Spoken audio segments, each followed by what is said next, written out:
Ha llegado el momento de presentarte este pequeño estudio bíblico o pequeña reflexión.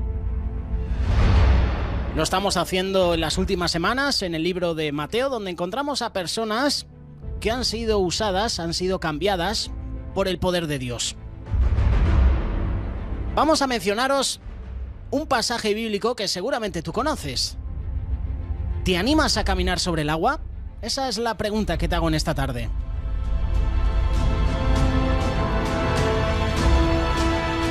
A todos nos ha llamado mucho la atención durante muchos años la historia de Pedro cuando sale de la barca y camina sobre el agua cuando Jesús se le acerca a ellos. Es uno de los mejores retratos del mayor significado del discipulado en la Escritura. Y lo vamos a ver en esta tarde. ¿De qué está hecho alguien que camina sobre el agua? Esta es una pregunta que tiene una difícil respuesta. Ellos, los discípulos, reconocen la presencia de Dios. Pedro y sus compañeros se metieron en un pequeño bote una tarde para cruzar el mar de Galilea. Jesús quería estar solo, así que se fueron a navegar sin él. A Pedro no le incomodó eso. Había estado en barcas toda la vida. Es más, a Pedro le gustaba estar en barcas. A Pedro le gustaba mucho pescar, y no solo a él, sino también a sus compañeros. Pero esta vez se desencadenó una tormenta.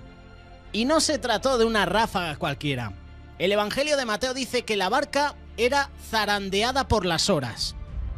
Fue tan violenta que lo único que los discípulos podían hacer era mantenerla a flote. Para las 3 de la mañana me imagino que podían llegar al otro lado. Pero el tema es que solo querían seguir vivos en esta ocasión. Entonces uno de los discípulos notó una sombra que se movía sobre el agua en dirección a ellos. Mientras se acercaba comenzó a notarse una figura humana que caminaba. Y aquí hay que reflexionar, aquí nos tenemos que detener un momento para dejar que la imagen tome forma. Yo esta imagen la intento visualizar en mi mente. Los discípulos estaban angustiados y la única persona que podía ayudarlos se estaba acercando a ellos. Solo que él no estaba en la barca y los discípulos no lo reconocieron. Maravillosamente, el no tener una embarcación no parecía impedir a Jesús en lo absoluto. Pero los discípulos estaban convencidos de que se trataba de un fantasma, así que se aterrorizaron y gritaron con temor. Desde nuestra perspectiva podemos preguntarnos cómo es que no pudieron saber que se trataba de Jesús. ¿Quién más podría ser? El tema es que estaban en una situación complicada. El viento, el oleaje zarandeaban la barca. Ahí estaban atemorizados y yo me imagino que en esa situación de estar a punto de morir, pues al ver esa imagen de Jesús andando dijeron, un fantasma, lo que me faltaba, encima que tengo que intentar sobrevivir, ocurre esto. Mateo, sin embargo, quiere que sepamos que algunas veces se requiere de los ojos de la fe para reconocer a Jesús cuando está cerca. Te lo vuelvo a repetir. Mateo, sin embargo, quiere que sepamos que algunas veces se requiere de los ojos de la fe para reconocer a Jesús cuando está cerca. Muchas veces a mitad de la tormenta, zarandeados por las olas de la decepción y de la duda, no somos mejores que los discípulos si se trata de reconocer la presencia de Jesús. ¿Qué pretendía Jesús caminando, por decirlo de alguna manera, sobre el lago, sobre el mar a las 3 de la mañana? Vamos a profundizar sobre eso. David Garland hay una pista en la versión que da Marcos de esta historia en su evangelio. Marcos dice que Jesús iba a pasarlos de largo, pero que los discípulos lo vieron caminar sobre el lago y creyeron que era un fantasma. ¿Por qué Jesús quería pasarlos de largo? ¿Decidió competir con ellos en una carrera? ¿Quería impresionarlos con un truco realmente bueno? David Garland nos señala que el verbo pasar junto es utilizado en la traducción griega del Antiguo Testamento como un término técnico relacionado con una teofanía, esos momentos determinantes cuando Dios hizo apariciones notables y temporales en el reino terrestre para un grupo o individuo seleccionado con el propósito de comunicar un mensaje. Cuando yo pase en todo mi esplendor, dijo Dios a Moisés mientras lo colocaba en la hendidura de una roca para que pudiera verlo, y luego le dio a conocer su nombre, pasando delante de él. Dios le dijo a Elías que se presentara en la montaña ante él porque estaba a punto de pasar por allí. Hay un patrón en estas historias. En cada caso, Dios tuvo que atraer la atención a través de la zarza ardiente, a través del viento, a través, por ejemplo, de un silbo apacible, a través del fuego o incluso caminando sobre el agua.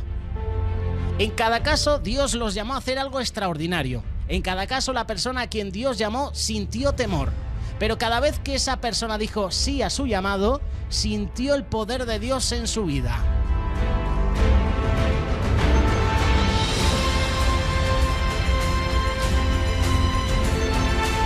Así que cuando Jesús se acerca a los discípulos sobre el agua intentando pasarlos de largo, no está nada más que haciendo un formidable acto sobrenatural. Estaba revelando su divina presencia y su poder.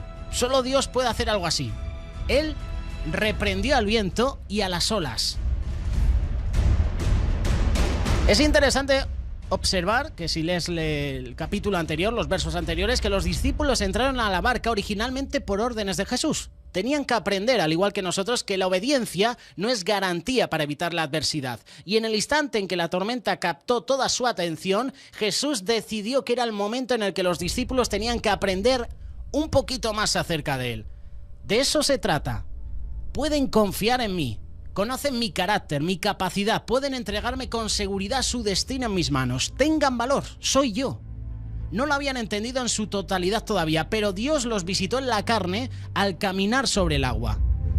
Mateo quiso que nosotros entendiéramos que a menudo Jesús viene cuando menos se lo espera. A las 3 de la mañana, en medio de una tormenta, en medio de los problemas, en medio de las dificultades. Tal Brunner anota, de acuerdo a las Santas Escrituras, los extremos humanos son un punto frecuente con el encuentro de Dios. Esos momentos determinantes dispuestos por Dios los tendremos tú y yo seguramente en algún momento de nuestra vida.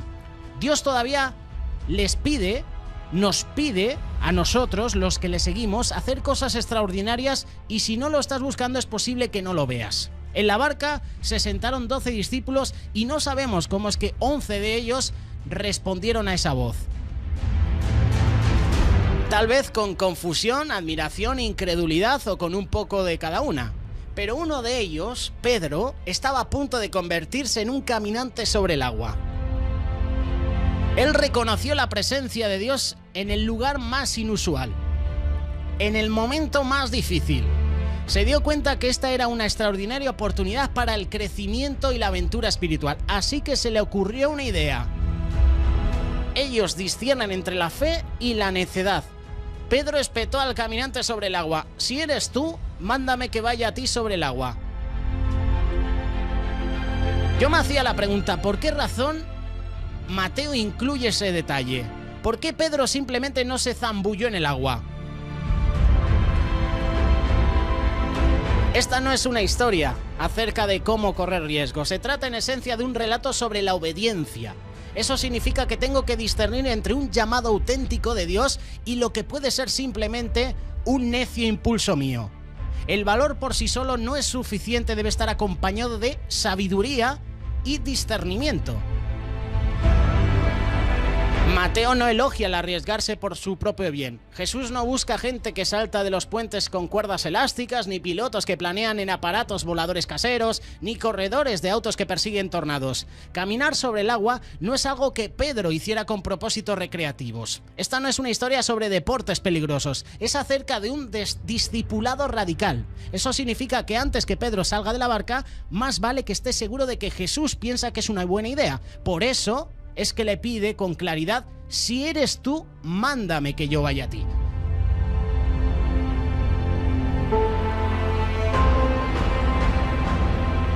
Pedro decidió que quería ser parte de la historia del primer camino sobre el agua.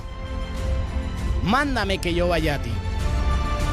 Y Pedro salió de la barca y todos sabemos la historia. Empezó a caminar, pero viendo las olas, viendo la tormenta, viendo las dificultades a su alrededor, tuvo temor y se empezó a hundir. Cuando quitamos nuestra mirada de Jesús, nos hundimos. Cuando vemos las situaciones que nos azotan en nuestra vida, cuando quitamos la mirada de Jesús y vemos las circunstancias que nos rodean, nos hundimos. Y es lo que le pasó a Pedro. Empezó muy bien, su mirada puesta en Jesús, empezó a caminar, pero empezó a ver los problemas. Empezó a ver la tormenta, las olas. Empezó a ver cómo empezaba a hundirse. Empezó a hundirse Pedro. Jesús le dice luego: hombre de poca fe, ¿por qué dudaste?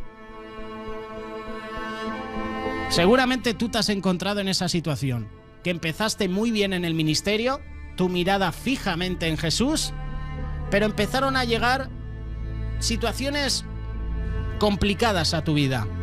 Enfermedad tuya, enfermedad de algún ser querido, pérdida de algún ser querido, pérdida de un trabajo, rechazo, maltrato, y quitas tu mirada de Jesús. Entonces empezamos a hundirnos. Jesús dice en varios pasajes en los evangelios: separados de mí nada podéis hacer. Si quitamos nuestra mirada de Dios, nada podemos hacer.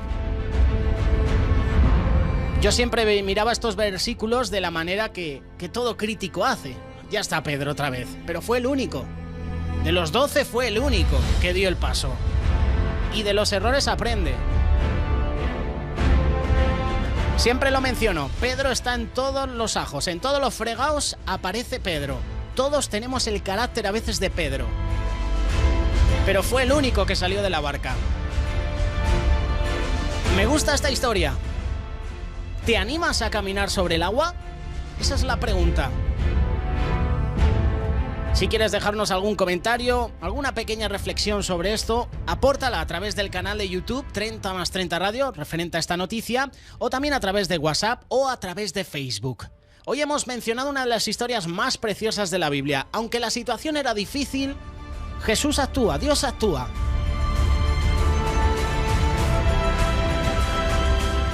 Nos animamos a caminar sobre el agua, como hizo Pedro, aunque luego sabemos lo que pasó.